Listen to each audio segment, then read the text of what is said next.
Ty, man, I'm excited to catch up again. Grateful to catch up because you and I talked. Well, you guys went and lived in Costa Rica. How long were you in Costa Rica?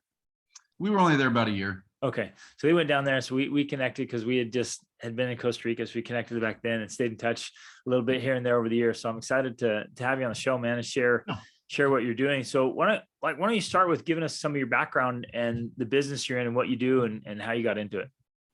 Sure. Yeah, I run a dog training business. I mean, I got into it from being a dog trainer, and so I wanted to do that ever since I was a kid. You know, when I was a kid, I was reading every dog training book that was in the library. I grew up in San Jose, California, which is a very big place. My parents wouldn't let us have a dog, so when I was 13, we moved an hour away out to the country, and they said, "Okay, we can get a dog now." And so got a dog, and it just wasn't enough. Like, you know, I was excited. I started doing everything I read in the training books. And there was a sense of, it was fun because, you know, here I was a 13, 14-year-old kid, insecure, right? Insecure. And now having this, because I was uncomfortable. I was a weird kid, and I don't know, I'm a weird adult, but anyways, having this dog and teaching this dog how to do stuff, and the dog loved me and I loved the dog, and seeing this dog's behavior change was really empowering and fun. And so I just opened up but I wanted to do more of it. So I opened up the yellow pages, and there was probably only 2 or 3 dog trainers in there at the time. The only one that answered the phone, I, said, "Hey, can I come work for you? I'll work for free." And he said, "Sure." And it turns out he had done the same thing when he was 16.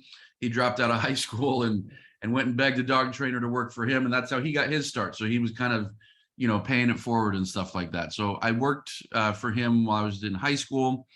After high school, I went on an LDS mission. So I was gone for a couple of years.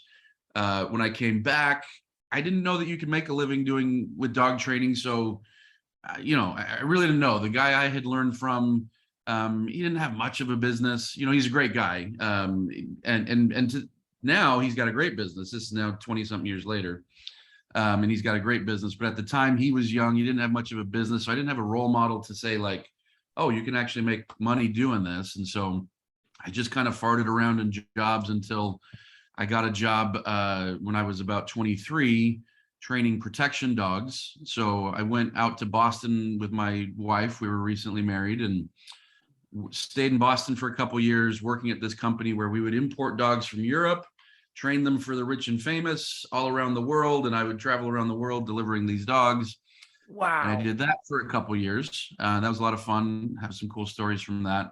And then my wife got pregnant, and she wanted to stay home to take care of the kids. And we just couldn't do that, making the money that we were making in Boston. Boston's an expensive place. So we moved back to Utah where we had met. And I started a business, and so that I would have been about 25, 26. I'm now 41. So I've had this business 16 years, something like that. And now we've got locations in a number of different states. We have an online course that we sell. We're decent for a dog training company. We're decent size. We do a few $1 million a year. We've got 30 some odd team members, and yeah, it's a lot of fun. It's a lot of stress, but it's a lot of fun. Yeah, I bet. Oh man, it's such a cool story. I love how, like, as a youth, as a young man, this is so relevant for those of us who are fathers, like just letting our kids get interested in some kind of passion, letting pursue that. And I love how you reached out to that guy and he paid it forward, man, and gave you a shot. And think how his decision to give you a chance has shaped the course of your life. Yeah, I don't know if you look back at your life, but there's like a handful of things that like, oh, the cards just kind of were dealt in just the right way, that had they gone a different way, I don't know, maybe things would have worked out in a different way that would be also good. But yeah, like I look back, that was one of the most formative, like little things to where he was like, sure. And to this day, I'm super grateful. In fact, we live 10 minutes away from him now. I haven't lived in California for years, for decades. We finally moved back and we live near him, and it's been nice to catch up with him and see how his business has grown. But yeah, life kind of deals you some cards sometimes, and that was a good deal. Yeah, that's incredible. And it just makes me think, like, I want to be that guy for other people. I want to Mhm. give people a shot. And who knows where it might turn out for them, like this guy did for you. Yeah. And that's a cool story. Okay, so you get into it, you start going, you had experience, one, which I think is key there. You got to train those protection dogs and travel all over. So you're meeting people, getting tons of experience there. You're getting an expertise. How did you, like, what do you feel like made the difference, man, that you didn't end up just being some little teeny little trainer shop in a small town? How did you grow? Like, what made the difference? What are the elements that has helped you be successful? Good question. Yeah, that's a really good question. And so here's what had actually happened. While I was living in Boston working for this company, I found an article of a guy, and this guy's now my friend. We're good friends now, but a guy who I read an article and was like, this dog trainer is making $1 million a year selling an ebook online. And so this would have been 2004 or something like that, so way back in the days when online marketing wasn't, it was like newish. Yeah, it's getting started. Yeah. And he was making a killing, with his ebook, and so I was like, I want to do that. And so I started studying internet marketing in about 2004. When I started my business in 2005, by that time we moved back to Utah, started my business in 2005. I knew it was going to be, I knew I wanted to do it through the internet. I actually wasn't intending on starting a dog training business. I wanted to start a business like what he did, where it was just all online, right?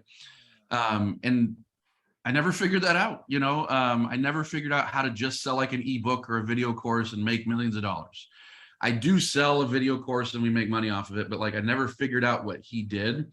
And nowadays it's actually way, way harder. And there's very few people that can in our industry. But anyways, but along the way, I was like, I need to make money because I was working just some dead end job, like trying to figure out how to do this. It was a graveyard job and I needed to make money. So I was like, well, while I'm trying to figure this out, let me do a dog training business. And so I would go do my graveyard factory job, which was soul crushing at Yes. night. And then during the day, I would work on internet marketing and I'd work on building this business. And I didn't intend to do that. But that is the business that started taking off. Very like within a month of starting the business, I got a spot on a very popular radio show in Utah on 97.1 for any folks that have ever lived in Utah. And I started going on 97.1 every week to talk about dogs and stuff like that. And so that part started taking off. The solely online stuff just always like did okay and stuff like that. So like I say, I never intended to do it. But once I did do it, it was the pressure of now having a kid at home. Very soon after our first two kids are 17 months apart. So very soon after we were pregnant again, it was the pressure of that pushed me, that I gotta make money for this family. I gotta push and I gotta learn marketing. And it turned out I loved the marketing piece. And that's where most of my day is spent now, the marketing and the sales. And it turned out I was very good at it and I loved it and it was natural to me. Plus I just dove deep into it. And so, but for me, it was that pressure, that pushed me and to just work my butt off for years to make it happen. Oh, brother, I love it, man. There's so much gold right there in your story. Because you're right, there's like pressure is so valuable. The right kind of pressure is amazing. And it's interesting. There's so much now. It's just the environment and kind of the parenting and what's going on in society. There's a lot of emphasis and attempt to avoid pressure and parents wanting to remove pressure from their kids and keeping that away. But you're right. There's such a great spot for that where the right kind of pressure can get us to do what needs to be done and to really chase down success, achievement. So that's a huge insight there, man. Yeah, but do you find yourself, I don't know. I think I've read some of your story. I think you had a hard upbringing, right? Yeah, absolutely. Yeah. Yeah. I was out on my own at 16. Yeah. And then pressure pushed you to do some good things. I find myself wanting to take pressure off my kids and doing it sometimes to their detriment, you know. Exactly. And so do you do the same thing? Yes. And then I catch myself, I'm like, wait a minute, what am I doing? Why am I trying to shield them from something that made me who I am? But you're Mhm. right. It's like, well, and part of it is it's our lives are so affluent now. I mean, you and I, we have great businesses, great lives. We live in a great time.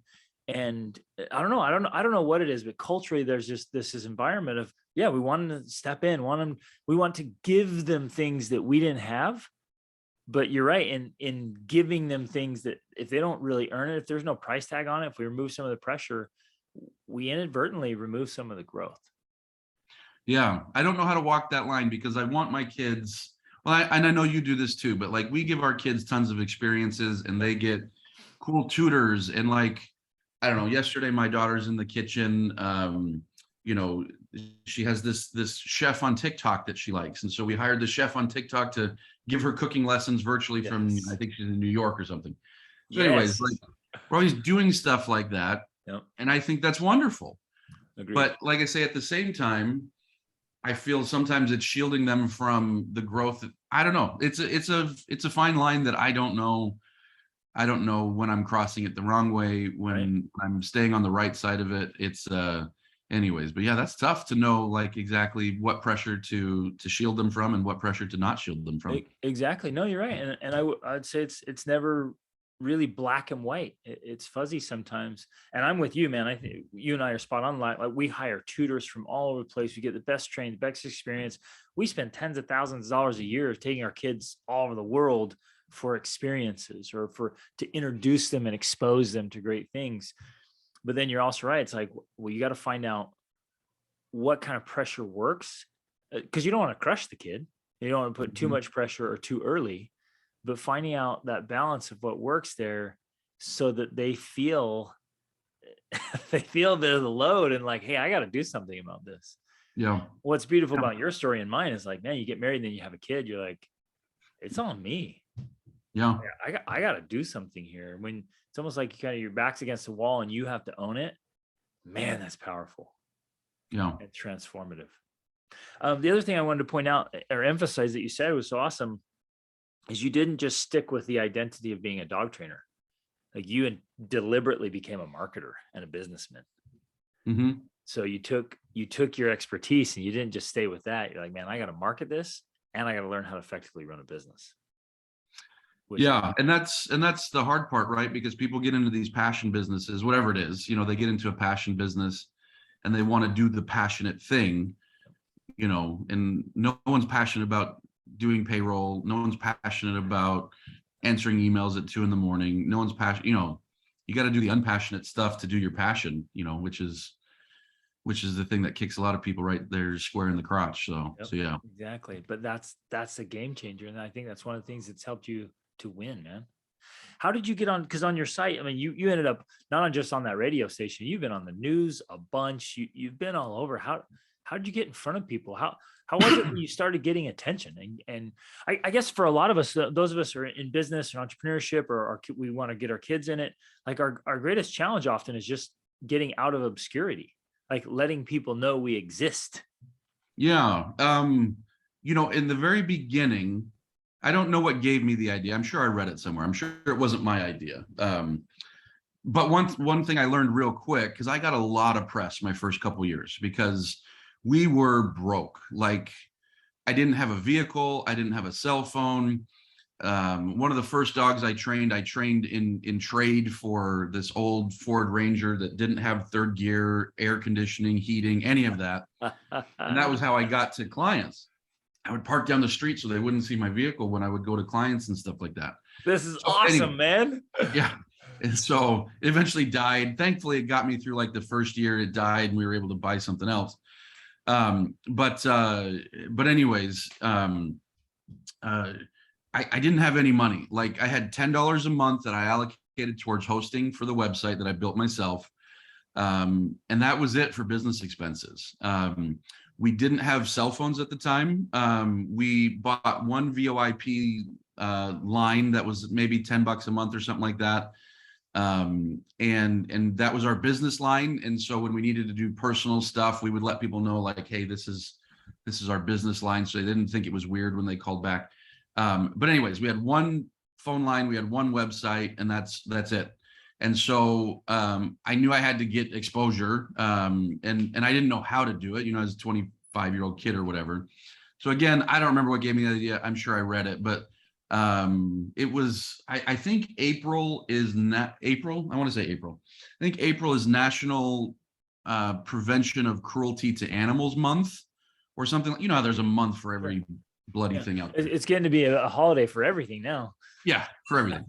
And so as a radio station I really liked, it was the one that I was already listening to. And I knew they had pets because they talked about it all the time.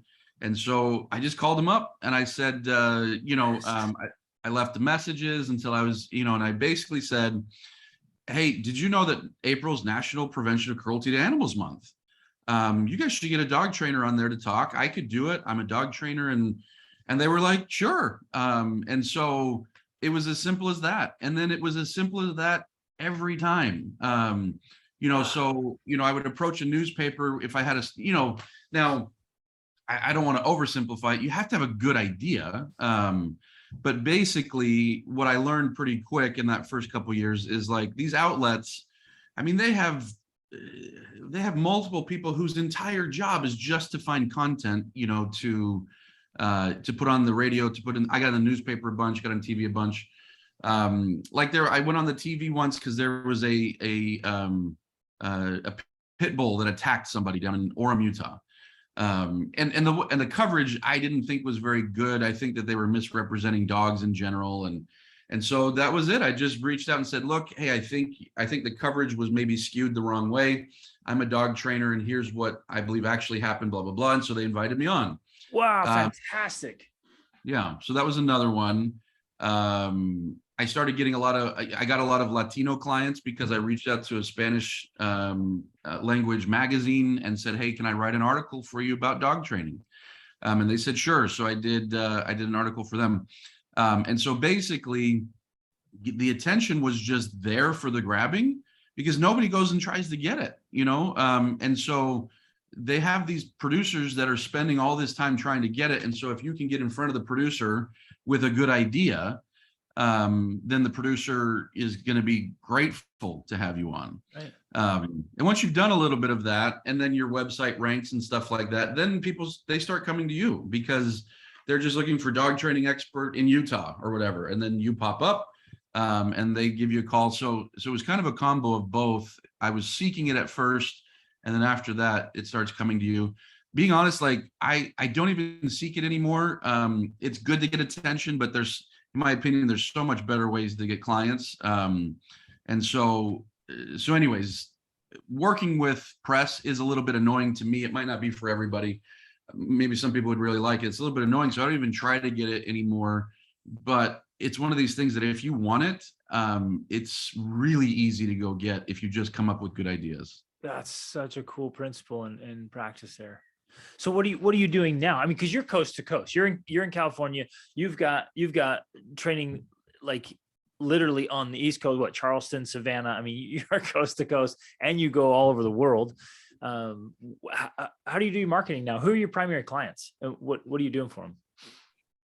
So there's two main parts to my business. Yeah, what you referenced. We've got a location in California, Utah, Knoxville, Savannah, Charleston, and just opened one up in Wilmington, North Carolina.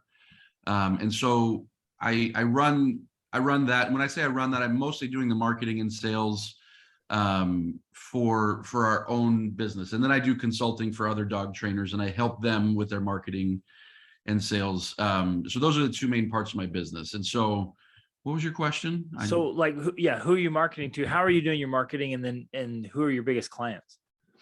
Oh, gotcha. Yeah. So the marketing we do is primarily just online advertising combined with, just having a website that is SEO optimized that people come to, for free.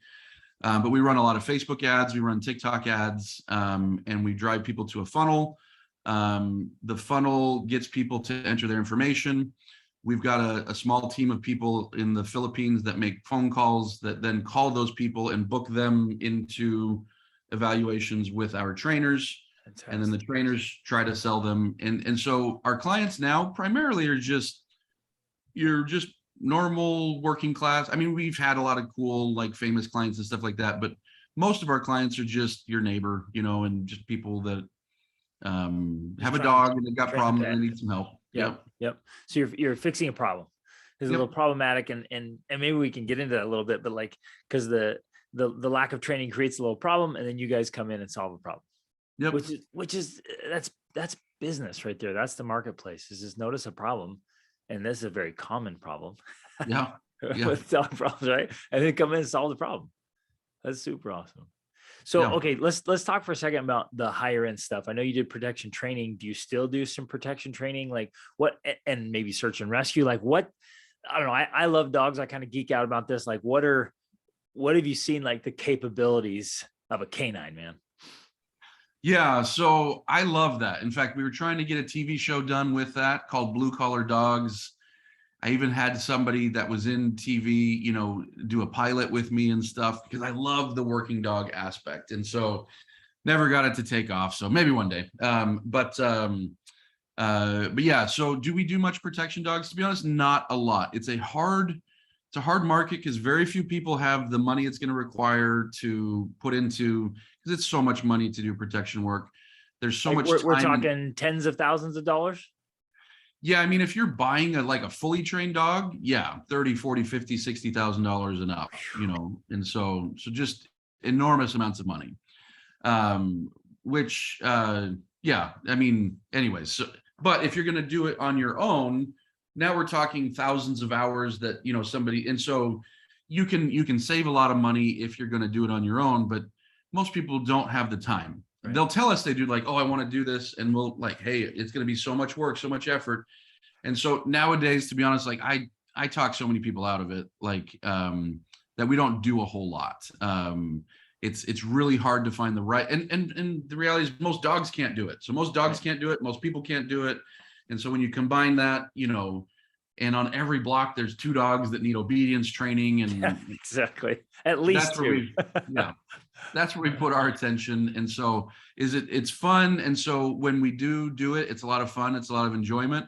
But we just haven't done as much of it. But yeah, like I say, these high-end dogs that we've worked with, these are dogs that have been raised in Europe, from the time they were puppies, with one specific goal in mind. Let's turn these dogs into dogs that can protect and that can do stuff like that. And so when we do it, we'll purchase a dog, from Europe, it's a year-old dog, 2-year-old dog, something like that, that's got some training. We'll bring it over, finish the training, and then, place it with the client and stuff like that. So it's cool. It's fun. It's like, it's sexy, having ridden on like private jets and helicopters and yachts and stuff like that. And I'm not like that's not my thing. I'm not, anyways, yeah, it's not my thing. Still a cool experience. Very Yeah, cool experience. Yeah, I had one client, we did one dog with, and they were in Salt Lake, but they had a ranch out in Wyoming, and they took me out there on their Gulfstream. And it was awesome. And then a few years later, we did another dog for them, and I kind of like, hey, we should go out to your ranch, and they're like, okay. But this time it was funny because I show up at the hangar there in Salt Lake, and the client, she's like, I'm really sorry, the Gulfstream's not available today. We're gonna have to take the Learjet. And I was like, lady, I'm a dog trainer. Like, getting on a private jet is like the highlight of my year. And so I don't know the difference. Like, yeah. How do you know what you're talking about?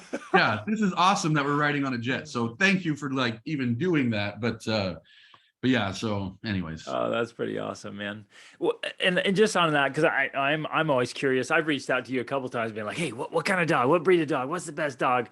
But just for people who are listening who maybe care, what do you think, like some of the, I guess at least your favorites, maybe. I don't know if there's a best kind of dog, but some favorite dogs, even dogs you own, because I know you have some protection dogs yourself, but favorite breed of dogs and why and what for, just out of curiosity. My favorite's always been the Rottweiler. I love them. I identify with them. Like I feel like I've got a Rottweiler personality. I'm a big dude. Like, anyways, like I really identify with Rottweilers. I love them. I had an amazing Rottweiler for 11 years, and he was protection trained. And it's really hard to find a Rottweiler that can do protection training. And so, Interesting. but So just because it's a Rottweiler and just because it's from a good pedigree doesn't mean it can do it. correct. Yeah. In fact, I would say most could not, overall, like most could not, which is why, they're so expensive. There's just not that many out there that can do it. And so same thing with like Dobermans. It's very rare to find a Doberman that can do it. Now you start moving into things like Belgian Malinois, German Shepherds. Now you can find a lot of dogs capable, but even then, out of the pool of Belgian Malinois that exist or German Shepherds, most can't be really phenomenal protection dogs and family protectors and stuff like that. So for me, I currently have a dog. She's from the Azores Islands. She's called a Fila São Miguel. She's from Portugal. Yeah, do a Google search on Fila São Miguel. They are the most unique looking breed. They're cool. She's in the room with me right now, but she's sleeping. And they are super cool, super fun. You should get one when you're in Portugal. Yeah, exactly. That's what I was like, okay, I'm going. I'll go get one from the Azores. Yeah, there's breeders on the peninsula, but then there's breeders, of course, out in the Azores. They're very Azorean in that the Azores people are, proud of them. There's this one town with a statue of this dog and stuff like that. And so it's the full breed. The full name is Cao de Fila de São Miguel, and so which is dog of the lines of São Miguel. And São Miguel's an island out in the Azores. And so anyways, I've got a dog from that just because I like rare stuff, rare breeds and stuff. And so she's a very, very rare dog. And so, but it's personal preference. Like a lot of people wanting protection dogs are going to go German Shepherd. German Shepherds are too whiny and needy for me. I don't like that. Belgian Malinois are pretty popular, but they're too intense for me. It's hard to live with a Belgian Malinois. They're just so insane. And so, don't you guys have like Cane Corso or something? So yeah, we have had in the past. Love Cane Corso. They're my favorite. That's amazing dogs. Yeah. So incredible. Yeah, we train a lot of them. We get a lot of you got to be careful where you're getting them because we've trained so many of them. They've gotten popular enough to where people who don't know how to breed them are breeding them, and you end up with some of the most aggressive dogs that we like. Not good aggression. Some of the most aggressive dogs we've worked with have been the Cane Corsos. They can be nuts. So it was probably about 10 years ago. They just started getting more and more popular. Now they're all over the place. Yeah. So this is again, curiosity. I'm kind of geeking out here. Like you've been around it so much, which again, there's a huge principle there of expertise, right? Of the path of mastery. When you spend the tens of thousands of hours, you can look at a puppy or a dog and you can see things, immediately that most are like, what are you talking about? Right. Because of that familiarity and that mastery, what does it take? What's in a dog and what can you see or not see that makes it one of those rare individuals that can actually handle that top level stuff? I think there's a lesson here for all of us, but yeah, I think it's a good question because, one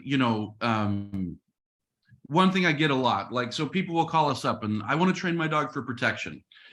And I'll ask them, I'll say, like, what is it about your dog? Most dogs can't do it. Is there something about your dog that makes you believe that your dog can? And the one thing I hear time and time again is like, oh, he's so smart. I think he can do it because he's so smart. And the reality is, like, most people aren't really a good judge of how smart their dog is. But intelligence has nothing to do with it. I shouldn't say nothing. That's not true. It would be nice to have an intelligent dog. But intelligence is, if we're talking priorities, intelligence is priority number 8, or I don't know, it's down there. But when I'm looking for a dog that can do protection, I want to see a dog that has strong prey drive, meaning he wants to chase things. So there's a natural drive within him that I can then channel towards, now you chase this thing, it's a rag. And now you chase the tug toy. Oh, you know how you used to chase the tug toy? Now I'm going to put that on my arm. Now you bite this sleeve thing. Now you bite the sleeve thing on the leg, and so you take the dog's natural desire for chasing something, you channel it towards that. Yeah. Then I want to see confidence, because a lot of dogs want to chase things, but they're not confident. So I want to see confidence.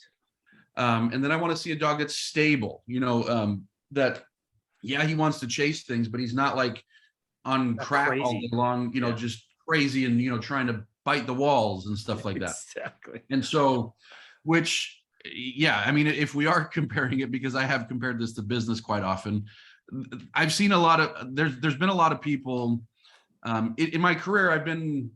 One thing that's really cool is dogs are a great equalizer. People who are experiencing homelessness love dogs. Yeah. Billionaires love dogs, and everywhere in between loves dogs. And so, in fact, here in California, where I am now, we've had several clients that are homeless, that have hired us. And then I've had several billionaire clients. And so anyways, they're the great equalizer. Yeah. But one of the cool things that I've seen is a lot of like business leaders and stuff like that. And some of them are bright, just genius. But then I've seen like a lot of people that are like successful. And I'm like, man, like, you can't even write a sentence. Like, you struggle to communicate or whatever. And so it's like the same thing, like being smart isn't going to make you successful. It's nice, it's a good quality, but like, there's a lot of people who aren't smart, who are broke. And there's a lot of people who aren't smart that have done really good things in business. It's the same with dogs. Like, yeah, do I want a smart dog? Sure. But if I'm looking for a protection dog, that's not the first thing I'm looking for. I'm looking for other stuff. And if there's smartness, great. And if there's not smartness, you can still have a really you can have a really great protection dog. That's not the smartest dog in the world, because he's got drive, he's got balance, he's got courage, he's got all these other wonderful characteristics. We can channel all of that, and then we can be his guide and make sure that he's not making dumb choices. Yeah. But yeah, it's kind of the same in humans. Intelligence is phenomenal, but like it's just one element. Yeah. Yeah, man, that's huge. And thank you for articulating that so well, because you get thinking like, wait a minute, how many of us write ourselves off with something before we even attempt it?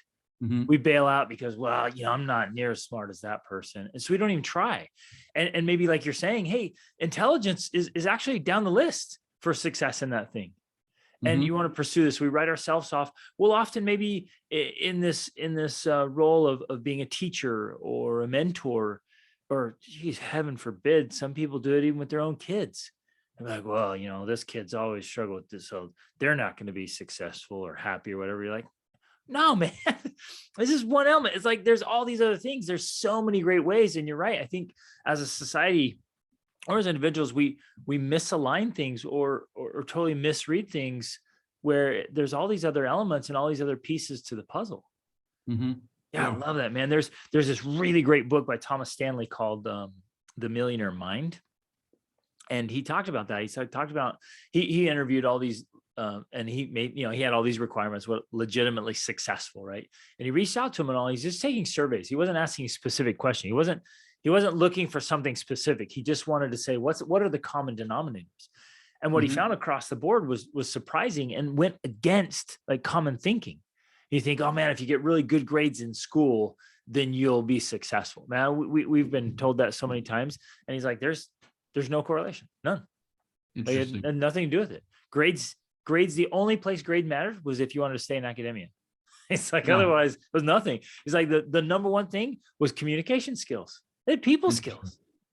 Right. And so you look at all these different pieces and like it plays out in life and whatever you're trying to pursue, like, what is it that actually matters? What is it that actually makes a difference? And man, that's beautiful. That's a really great insight, man. Cool. That's cool stuff. Is that the guy who did The Millionaire Next Door? Yes. Yep. Thomas Stanley. Yeah. Okay. I read that one. That was a really good one. Yeah. Interesting stuff when you actually get into the data. Exactly. It was super cool. All right. So you built up the business. You're all over the place. You've worked with, I was reading some stuff, really famous athletes, and even one time a mafia guy in some foreign land somewhere. I've actually done 2 mafia people now, which surprised me. Yeah. Well, it makes sense. They would have protection dogs, right? Yeah. You Yeah, finished? one that I always tell this story because it makes me laugh. I don't know if you're going. Anyways, sorry to interrupt Go you, for it. but No, go. there was this one. I had this client. They were in Beverly Hills. And it was a Doberman. It wasn't actually a protection dog. They wanted it to be a protection dog, but when I got there, I was like, "There's no way this dog's ever going to be a protection dog." They had spent a ton of money, from a breeder who was just kind of took them. Anyways, so I was mostly dealing with mom, the son, and the security. They had a security team and the security head. He was like the home manager and manager over security. And so anyways, I'm staying at this hotel. I'm working with them throughout the day. I'm there maybe 4 days or something like that. On day 2, I hadn't met the dad, but I'm out by myself and I'm pottying the dog, over on the lawn. And I see who I believe to be the father across the pool. And I just kind of like, look, hello, good morning, whatever. And he's on the phone. He looks at me and he just walks away. And then later that day, the security guy comes up to me and he says, if you see him again, don't look at him, don't acknowledge him, do not talk to him, put your head down and leave wherever you are. And I was like, what? Okay. Like, Okay. I wasn't going to question it at that point. I was just like, okay. But anyways, like that night I go back to the hotel and like, I didn't even know the guy's name going into, because I knew like the security consultant. He's the one that had hired us. Right. And so I had found out the guy's name. I don't even remember it now because this was 8 or 9 years ago. And it was a Russian name. And it was hard to remember. But I knew at the time I'd seen it on a piece of mail. I don't even remember, but I got his name. So I go and I Google it, and somebody had this like website of, it was like a fan website of a Russian mafia, guys. And he was like this top Russian mafia guy and, very famous in Russia for his, union busting and all sorts of mafia stuff that he had done. Oh. And I was like, oh, okay. Yeah. Yeah. I will leave the room if he. Yeah, exactly. Yeah. I will not be greeting that guy anymore. Yeah. Oh man, that's awesome. Actually, this is a really good lead in. It was one of the things I was curious about. What have you learned about people and life by working with dogs and working with people and their dogs? What are some of the things that kind of stand out over the years of like, maybe there's patterns or just interesting stories? What have you learned about life and people by working with them and their dogs? Yeah, that's a broad question. But what I have found is that, and I lump myself in with this, that when people want change, they're very rarely willing to do what it requires to get change. In fact, we've noticed, like, so we've got what we call our signature program. And I know that if somebody does 75% of what we ask them to do, they will be our biggest advocates forever. I know that if they do 50% of what we ask them to do, they're going to be really happy, probably enough to even give us a positive review. I know that if they do 25% of what we ask them to do, they will see positive change. Like, it won't be as much as they want, but anyways, it is rare that we find somebody that's willing to, they're hiring us as experts. It's rare to have somebody just like really, really follow through. I think that's the nature of humans. And it's a conundrum that's stuck with me for years. And one of the things that I've learned to do that helps me in solving problems is just ask a question and sit with it, for weeks, months, years. And that's a question that I've asked myself over and over. And I believe it's one of the ways that it's helped us really improve our business is this question of, why would somebody give us thousands of dollars knowing they were going to have to do work and then not do the work? And so as I've sat with that, I've recognized over and over and over, the only solutions I can come up with are going to be me centric. I can't make solutions that they're going to do. So all I can do is make things more straightforward for them. And so it's one of the things that's helped us improve our product so much and our service so much, is recognizing, because within our industry, it's very, and probably most industries, but within our industry, dog trainers, like, they get on Facebook groups and they're like, oh, I've got a client that's not putting in the work. What do I do? And people are like, not your problem. They paid you, you did your job, not your problem. And ultimately there's a degree of truth there. But as I've sat with it, I've realized, well, What if we did this? It might make it easier for them to do this. What if we did that? It might make it easier. And so as we've tried to streamline the process, we've taken it upon ourselves to say, we know they're not going to do as much work, but how can we streamline the process such that we can get the most performance out of them? Therefore, they're going to be the happiest. But like I say, I think just human nature is that we want the result, and it's really hard to put in the effort. And as a result, we will find shortcuts and stuff like that. And I do it. I'm sure everybody does it with stuff that's not like their big passion and stuff like that. I mean, some people get super passionate about fitness and they'll do everything perfect, or dog training, they'll do everything perfect, or wakeboarding and they'll do it, but most people will not. And so I don't know. I don't know if that's a takeaway. Yes, that's huge, man. That's a huge takeaway. And you're right. And I think maybe some of us might do it as a whole, kind of just our personality, way of being. We don't really finish or follow through, or like you were saying, maybe it's just one area of our life. We, physically we might be doing great, mentally we don't do anything, or emotionally or spiritually or socially or financially, whatever it is. No. But following through, and man, what I hear you saying is like, set up systems and strategies that actually work. This is one of the things I talk about quite often. Is we set up, we all have systems. We all are operating by systems, right? And the system either supports our success or sabotages it. Yeah. And so you make such a valid point there of like, if the system's difficult, yeah, your completion rate is going to be terrible. So I love how you take this, that you're taking ownership instead of blaming it on the client or the customer, just taking even deeper and deeper ownership of like, what can I do to make this easier? How can I set up a system or strategy that makes it even more likely? And then at some point you're like, yeah, it's on you, right? The client's got to take it. But how cool it is, and this is so instructive for all of us, that the client who finishes more gets more results and has a better experience. I mean, done. What I've found is that work ethic and application. So there's some people that we work with that they're 2 left feet. They have no natural skill when it comes to a dog. And there's some people that have natural skill when it comes to a dog.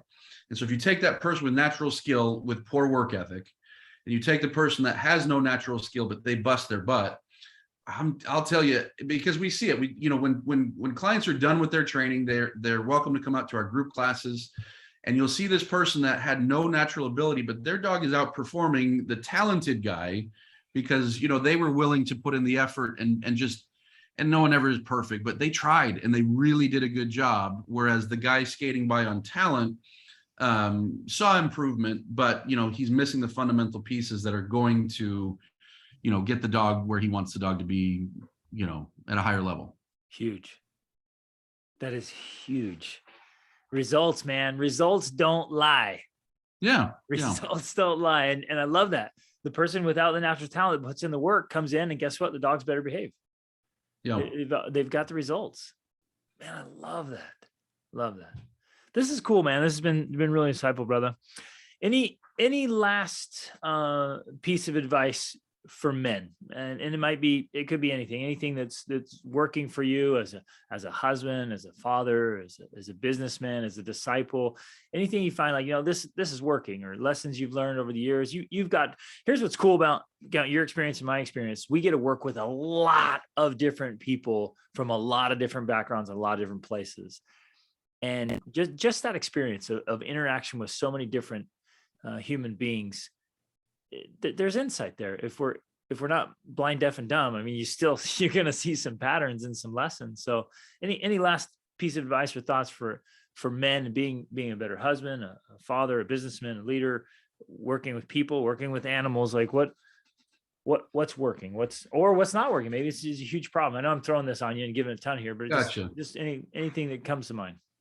Yeah. I mean, I think it's a good question. I struggle to be somebody that would say, hey, you should listen to my advice. And so anyways, I don't feel much in a position to say, hey, my advice to you is this. So I'll frame it in a different way, that like, not as advice, but an insight into my own life. Is one thing I'm getting better at as I get older is listening, and to whatever that means. Listening to what the dog's telling me, listening to what, uh, what the client's telling me, listen to what my kids are telling me, what my wife's telling me, in social situations, listening to what other people are saying. And so I used to be somebody who was much more, hey, let me throw my wisdom out there. I'm a smart guy. And I am a smart guy. I think a lot of us are smart people. But I feel like I'm getting better at listening. And I think it's turning me into a better human all over the place. I hope that doesn't sound conceited, but I think I'm becoming a better person because I'm willing to listen instead of just being ready to tell somebody what they should do. And just listen to what their experience is telling, and how they're experiencing life. Yeah. And what's fascinating about that is so often there's even greater power in listening than in speaking. Yeah. Yeah. The chance to influence or impact or connect or understand or learn or gain something from that, the power of listening. Yeah. I love that, brother. Awesome. Ty, this has been so awesome, man. Such great stories and great principles, great practices. I love it. Well, I How appreciate can you having me people on. connect with you, or where are you at on social, on your site, your services? How can they find you, and if they've got a dog problem Yeah. or a dog desire, where can they find you, brother? Yeah. Head over to tietheDogGuy.com. Simple as that. Fantastic. Awesome. Yeah. And are you on social? Are you on the social platforms? Yeah. We've got a Facebook page and a YouTube page and Instagram, I believe. Yeah. Okay. Fantastic. Awesome. Yeah. Brother, thanks, man. Appreciate you. Yeah. Thanks for what you do. Thanks for coming on and sharing these awesome lessons. Yeah. No, thanks for having me on. It was a lot of fun. I appreciate it.